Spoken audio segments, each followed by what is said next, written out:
Avez-vous déjà senti que votre vie stagne? Peu importe combien vous essayez d'aller de l'avant, quelque chose vous arrête?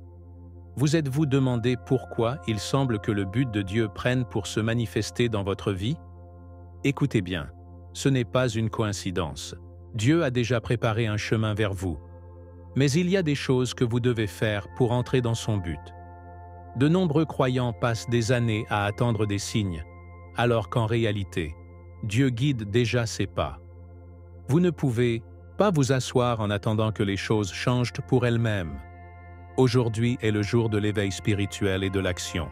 La Bible est pleine d'exemples de personnes qui ont été appelées par Dieu, mais ils ont dû prendre des décisions clés pour voir leur gloire. Moïse a dû quitter l'Égypte. Abraham a dû sortir de sa terre. Pedro a dû libérer les réseaux. Dieu appelle ses élus, mais seuls ceux qui sont prêts à obéir sans hésitation verront leur objectif remplir. Êtes-vous l'un d'eux? Dans cette vidéo, nous révélerons les 7 choses que Dieu veut que vous fassiez pour vous aligner sur sa volonté. Si vous sentez que ce message est pour vous, restez jusqu'à la fin, car ce que vous allez apprendre aujourd'hui peut complètement transformer votre marche spirituelle. Avant de commencer, je veux savoir, que pensez-vous que le plus vous a arrêté dans votre vie spirituelle? Laissez les commentaires, car c'est un espace pour grandir ensemble dans la foi. Et si vous croyez en la puissance de la parole de Dieu, abonnez-vous à la chaîne et activez les notifications afin que vous ne manquiez aucun message qui peut renforcer votre vie. Maintenant, préparez-vous, parce que nous allons découvrir les clés pour que Dieu guide votre vie vers son but. La vie moderne regorge de distractions, de responsabilités et de préoccupations qui peuvent progressivement s'éloigner de la présence de Dieu. Sans réaliser, nous nous plongeons dans un rythme accéléré où la foi devient quelque chose de secondaire. Mais Dieu ne s'éloigne jamais, c'est nous qui se déconnectons de lui. La Bible nous montre des exemples clairs d'hommes qui n'ont trouvé leur dessein qu'après se reconnecter avec Dieu. Moïse a dû quitter le palais de l'Égypte et passer des années dans le désert avant de rencontrer Dieu dans le buisson en feu. Exode 3, 1-4. Abraham obéit sans savoir où il allait, mais sa confiance en Dieu a fait de lui le père de nombreuses nations. Genèse 12, 1-4. La question est, êtes-vous prêt à quitter ce qui est loin de Dieu pour le rencontrer avec lui? La reconnexion avec Dieu implique de reconstruire l'autel de la prière. Si votre relation avec Dieu s'est refroidie, la clé lui parle constamment. La prière ne devrait pas être un acte occasionnel ou une demande désespérée en temps de crise, mais un dialogue continu avec le Père. Jésus, même étant le Fils de Dieu, des nuits entières dédiées à la prière. Luc 6, 12. Montrant qu'une vie liée à Dieu nécessite du temps et du dévouement. Un conseil pratique est de séparer un moment spécifique de la journée pour prier, sans distraction, et d'être intentionnel dans la recherche de leur présence. Dieu aspire à vous parler, mais il s'attend à ce que la première étape lui revienne. Sans foi, il est impossible de plaire à Dieu. Hébreux 11, 6. La reconnexion avec Dieu n'est pas seulement une question d'émotion, mais aussi de faire confiance à votre parole même lorsque les circonstances sont défavorables. Job, au milieu de sa souffrance, n'a pas perdu sa foi, et donc Dieu a restauré sa vie d'une grande manière. Job 42, 10. Si vous sentez que votre vie a été vide ou que vous avez perdu le cap, retournez à Dieu avec la foi. Peu importe depuis combien de temps vous êtes parti, Dieu a toujours des bras ouverts pour vous recevoir. Une autre façon puissante de renforcer la connexion avec Dieu est par la lecture de la Bible. La parole de Dieu est une lampe pour nos pieds et notre lumière sur notre chemin. Psaume 119, 105. De nombreux croyants sentent que Dieu est silencieux, quand c'est vraiment sa parole qui n'a pas été recherchée. Une habitude fondamentale est de lire quotidiennement la Bible, de méditer dans leurs enseignements et de les appliquer dans la vie quotidienne. Une méthode efficace consiste à commencer par les évangiles, à observer comment Jésus a agi et a répondu dans chaque situation. Son exemple est le guide parfait pour notre relation avec Dieu. Si vous voulez vraiment vous reconnecter avec Dieu, vous devez être prêt à obéir à ce qu'il vous révèle. Beaucoup de gens prient, lisent la Bible, mais n'agissent pas. La foi sans œuvre est morte. Jacques 2, 26. Dieu peut vous appeler à laisser des habitudes, des relations ou des situations qui vous éloignent de lui. Mais sans obéissance, le processus de reconnexion devient superficiel. Si vous sentez que Dieu vous parle aujourd'hui, ne l'ignorez pas. Faites le premier pas. Recherchez sa présence de tout votre cœur, et vous verrez comment son but commence à se manifester dans votre vie. Le passé est comme une chaîne invisible qui nous empêche souvent de nous diriger vers le but que Dieu a pour nous. De nombreux chrétiens vivent piégés dans des souvenirs douloureux, des erreurs commises ou des situations qui ont laissé des cicatrices dans l'âme. Cependant, Dieu ne nous appelle pas à vivre dans le passé, mais à avancer, avec les yeux sur lui. Bien qu'il ait été libéré de l'esclavage en Égypte, beaucoup n'ont jamais cessé de penser comme des esclaves.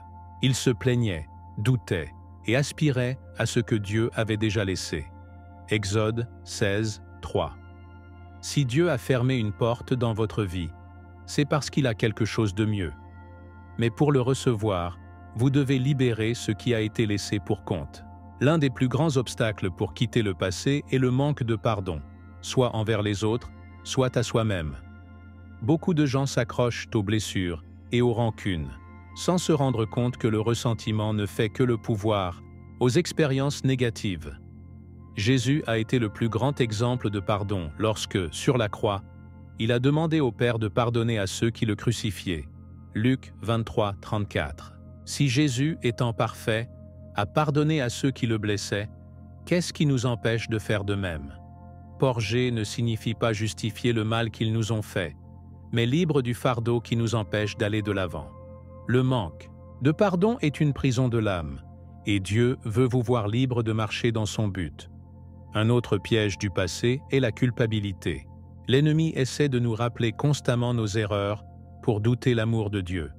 Mais la Bible nous dit que, si nous confessons nos péchés, Dieu est fidèle et juste pour nous pardonner et nous nettoyer de tout mal.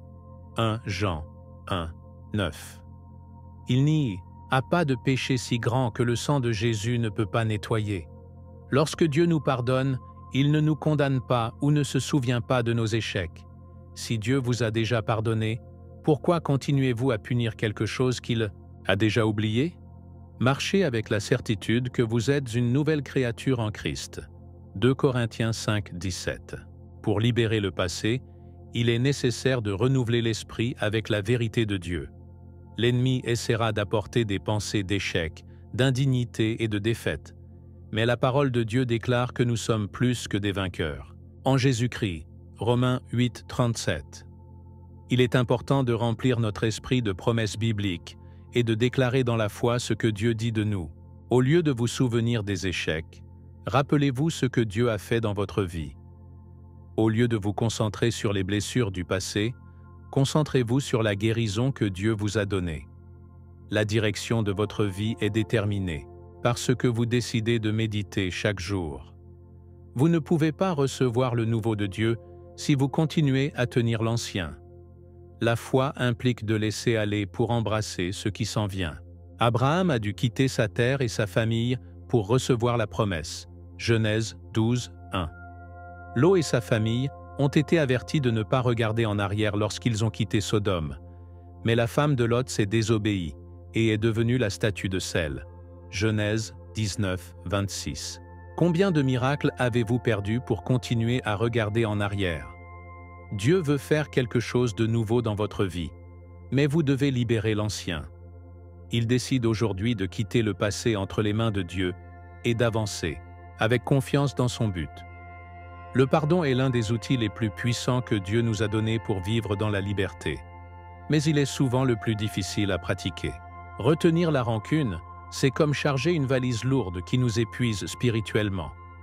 Jésus nous a appris que le pardon n'est pas facultatif, mais un mandat. Lorsque Pierre lui a demandé combien de fois il devait pardonner, Jésus a répondu « Je ne vous dis pas jusqu'à 7 fois, jusqu'à 70 fois. » Matthieu 18, 22. Cela signifie que le pardon devrait être un style de vie. Ne pardonnons pas parce que l'autre personne le mérite, mais parce que Dieu nous a pardonné en premier. S'accrocher à l'amertume nous lie à la douleur, tandis que le pardon nous libère et nous rapproche de Dieu. La guérison du cœur commence par la décision de libérer de la douleur.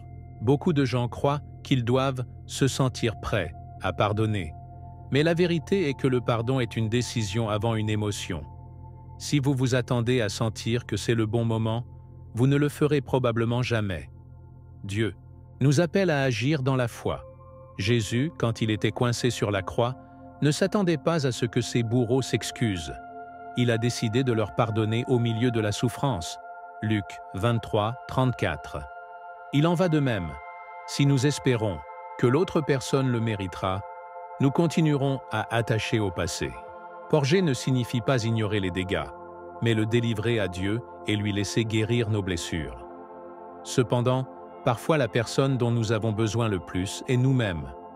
Beaucoup facturent la culpabilité et les remords pour les erreurs passées, sans se rendre compte que Dieu leur a déjà pardonné.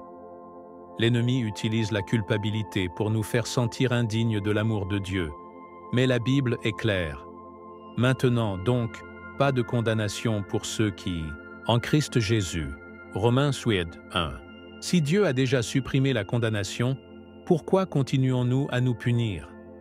Le pardon est essentiel pour marcher dans la liberté. Peu importe la taille de votre erreur, la grâce de Dieu est plus grande. Le manque de pardon peut également devenir un obstacle dans notre relation avec Dieu. Jésus a dit que si nous ne pardonnons pas les autres, notre Père céleste nous pardonnera. Matthieu 6, 15. Cela ne signifie pas que Dieu cesse de nous aimer, mais que le manque de pardon durcit notre cœur et nous empêche de recevoir leur bénédiction.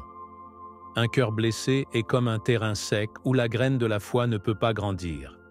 Mais, quand nous avons décidé de pardonner, nous ouvrons la voie à Dieu pour guérir nos blessures et restaurer notre vie. Pardonner n'est pas toujours facile, mais Dieu nous donne la force de le faire. S'il pensait qu'il est impossible de pardonner à quelqu'un, demandez à Dieu de vous aider. La prière est un outil puissant pour libérer le cœur de toute amertume. Commencez à prier pour la personne qui vous a fait du mal, même si dans un premier temps, c'est difficile.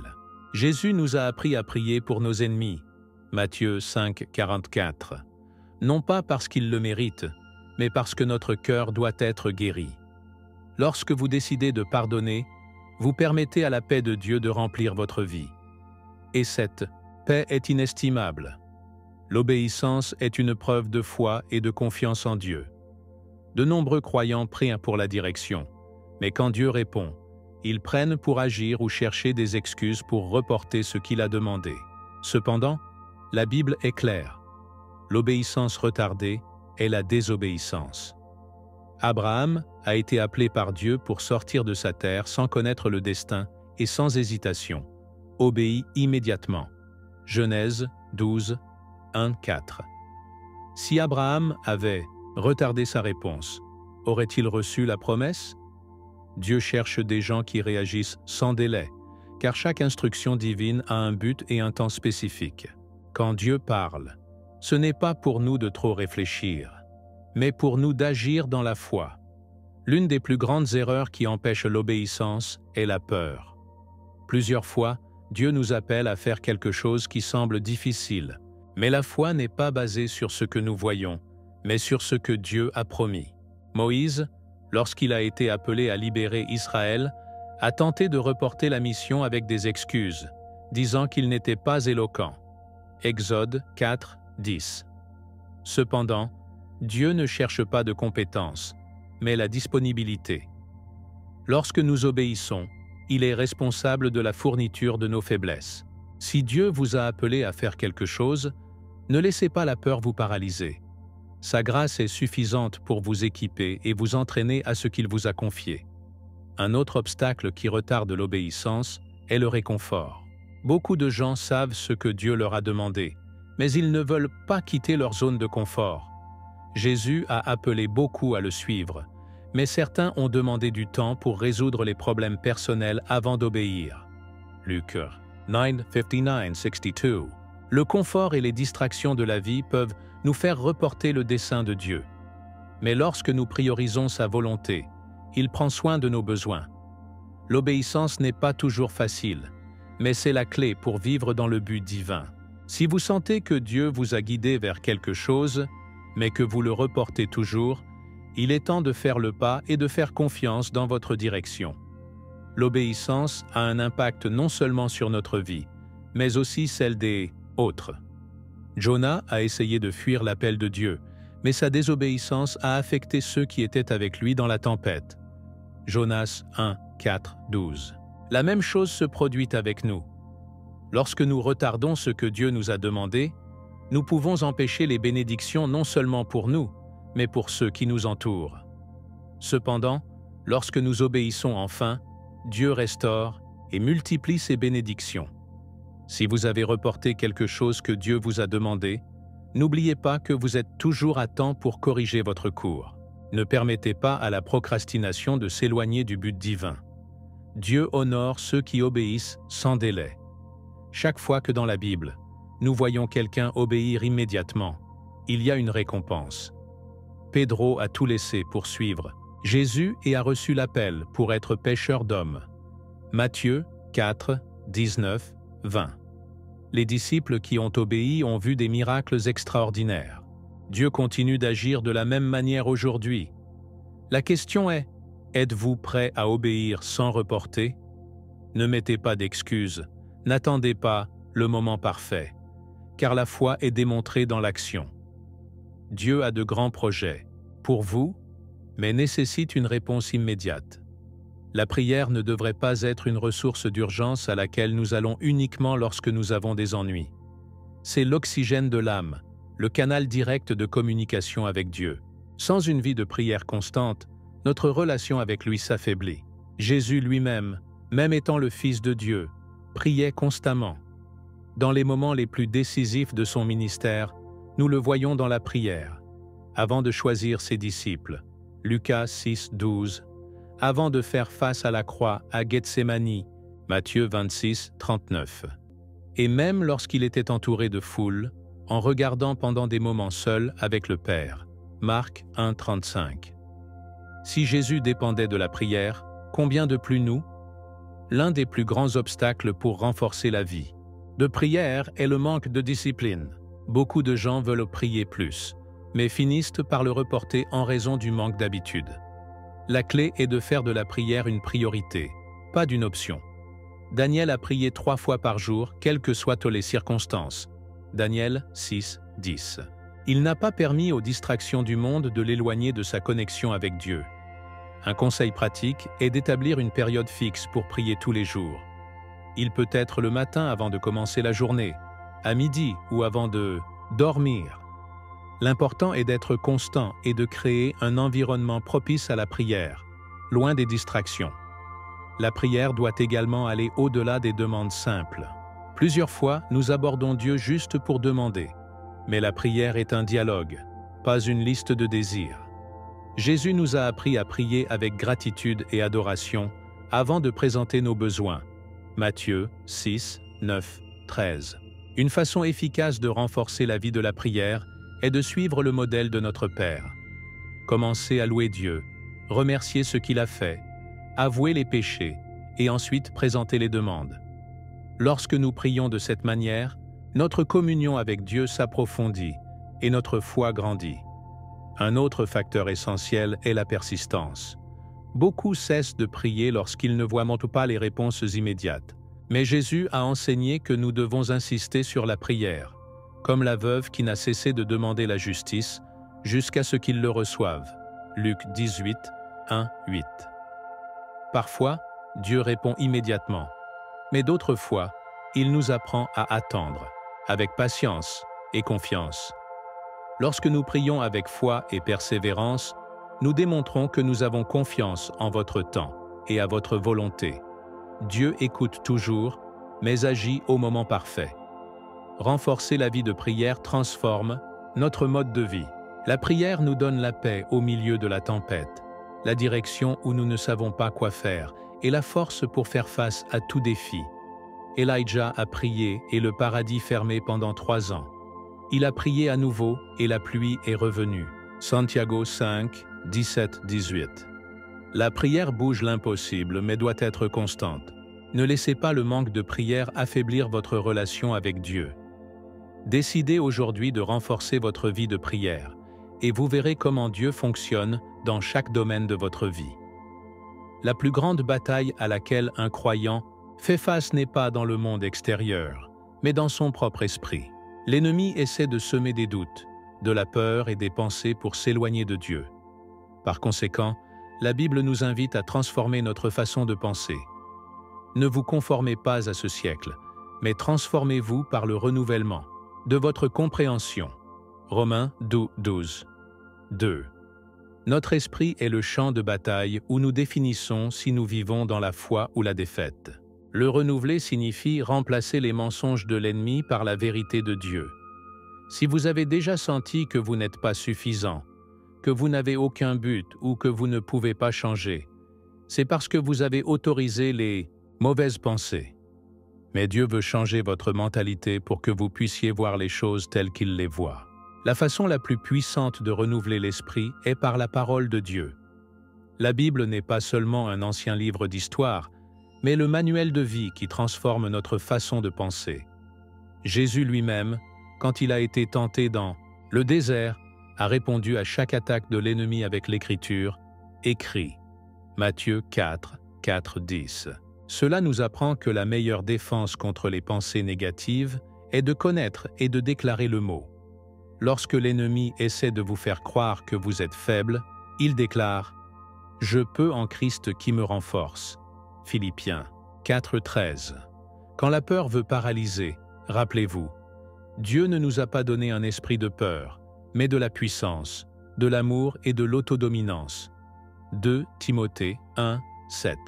Mais il ne suffit pas de lire la Bible de temps en temps, il est nécessaire de méditer dessus, jour et nuit. Joshua a reçu une instruction claire. Ce livre de la loi ne se détournera jamais de votre bouche, mais la nuit, vous méditez dessus, afin de garder et de faire en fonction de tout ce qui y est écrit. Joshua 1, 8. La méditation dans la parole renouvelle le cœur et aligne notre vie avec la volonté de Dieu. Un conseil pratique est d'écrire des versets clés et de les placer dans des endroits visibles, comme dans le miroir, dans le réfrigérateur ou sur le téléphone portable, pour les se souvenir et les déclarer constamment. Le renouvellement de l'esprit implique également de surveiller ce que nous consommons quotidiennement. De nombreux chrétiens se battent avec des pensées d'anxiété, d'insécurité ou de péché, parce qu'ils nourrissent leur esprit avec du contenu qui ne se construit pas. La Bible dit « Tout ce qui est vrai, tout honnête, tout est juste, tout pur, tout le genre. S'il y a une vertu, si quelque chose de digne d'éloge, dans cette pensée. » Philippiens 4, 8. Que vous permettez-vous d'entrer dans votre esprit? Ce que vous consommez détermine ce que vous pensez. Si vous remplissez votre esprit de la parole de Dieu, vous commencerez à penser, à parler et à agir en fonction de votre volonté. Le renouvellement de l'esprit est un processus continu, mais il apporte une transformation radicale. Lorsque l'esprit est changé par la vérité de Dieu, toute la vie s'aligne sur son but. Peu importe combien de temps vous avez mal pensé, aujourd'hui est le jour pour commencer. Remplissez votre esprit de la parole, déclarez les promesses de Dieu et laissez-le transformer votre façon de penser. La vie que vous avez toujours voulu commence par un changement dans votre esprit. L'une des plus grandes erreurs qu'un croyant peut commettre est de vivre en attendant que le moment parfait agisse. Dieu nous donne des instructions, des rêves et des buts, mais plusieurs fois nous reportons ce qu'il nous a appelés à faire. Cependant, la Bible est claire. La foi sans œuvre est morte. Santiago 2, 26. Il ne suffit pas de prier et d'attendre. Il est nécessaire de prendre des étapes concrètes en direction de ce que Dieu a promis. Noah ne s'attendait pas à voir la première pluie tomber pour construire l'arche. Il a obéi à Dieu avec la foi, bien que tout semblait être contre lui. Genèse 6, 14, 22. S'il avait douté ou reporté la construction, l'histoire serait différente. Combien de bénédictions avez-vous perdues pour ne pas agir au moment où Dieu vous a appelé? L'ennemi veut que nous ayons notre but, nous faisant croire qu'il y a encore du temps. Mais la Bible nous prévient. Ne jactez pas demain, parce que vous ne savez pas ce que le jour donnera. Proverbe 27, 1. Dieu ne nous promet pas des opportunités éternelles. Il y a des portes qui, si nous ne traversons pas le bon moment, prêt. Beaucoup de gens ressentent le désir de chercher davantage Dieu, de servir dans l'Église ou de commencer un nouveau chemin de foi, mais ils attendent toujours un meilleur moment. La vérité est que le meilleur moment est maintenant. Si Dieu a appelé votre cœur, ne le laissez pas plus tard. Chaque retard est une occasion perdue de voir votre gloire se manifester dans votre vie. L'indécision est une arme que l'ennemi utilise pour stagner les enfants de Dieu. De nombreux chrétiens passent des années à se demander s'ils devraient en faire un pas de foi, tandis que d'autres, avec moins de ressources et moins de connaissances, avancent et voient des miracles. Dieu n'utilise pas les plus préparés, mais ceux qui le souhaitent. David ne s'attendait pas à être un guerrier expérimenté pour affronter Goliath. Il a pris des mesures au bon moment, et la victoire était son. 1 Samuel 17, 45-50. Si Dieu a mis un but dans votre vie, arrêtez de vous attendre prêt et commencez à vous déplacer dans la foi. Agir signifie également laisser la peur derrière l'échec. Beaucoup de gens ne progressent pas parce qu'ils craignent de faire des erreurs. Mais Dieu ne cherche pas la perfection, il cherche l'obéissance. Pedro n'a fait que le miracle de marcher sur l'eau parce qu'il a eu le courage de quitter le navire. Matthieu 14, 29. Bien qu'il ait des doutes et a commencé à couler, Jésus l'a soutenu et l'a repris en toute sécurité. Dieu ne vous demande pas d'être parfait. Faites-lui confiance et donnez la première étape. Si vous vous trompez sur le chemin, votre grâce vous tiendra. Mais si vous n'essayez jamais, vous ne saurez jamais ce que Dieu avait préparé pour vous. Le temps est une ressource qui ne peut pas être récupérée. Chaque jour qui passe sans agir dans la volonté de Dieu est une journée perdue dans son but. Jésus était clair quand il a dit « Mis c'est beaucoup, mais les travailleurs sont peu nombreux ». Matthieu 9, 37. Cela signifie qu'il y a beaucoup à faire dans le royaume de Dieu, mais peu sont prêts à agir. Êtes-vous l'un de ceux qui observent ou ceux qui se lèvent et obéissent? Ne partez pas pour demain ce que Dieu vous demande aujourd'hui. Agissez, faites confiance à votre guide, et vous verrez comment les portes commencent à s'ouvrir dans votre vie.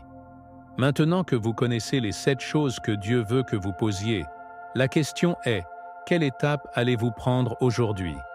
Il ne suffit pas d'écouter, Dieu attend l'action. N'oubliez pas que chaque grande transformation commence par un simple acte d'obéissance. Ne laissez pas la peur, le doute ou le confort vous arrêter. Dieu a un but puissant pour votre vie, mais exige que vous donniez la première étape. Laissez-moi dans les commentaires. Lequel de ces 7 points a parlé à votre cœur? Je veux lire votre témoignage et prier pour vous. Et si ce message était la bénédiction, partagez-la avec quelqu'un qui en a besoin. Abonnez-vous à la chaîne et activez les notifications afin de ne pas manquer les prochaines vidéos qui renforceront votre foi et vous rapprocheront de Dieu. Maintenant, ne partez pas encore, car à l'écran, une autre vidéo apparaît qui approfondit davantage comment marcher dans la volonté de Dieu. Cliquez et continuez à apprendre, car Dieu en a plus pour vous. Rendez-vous là-bas.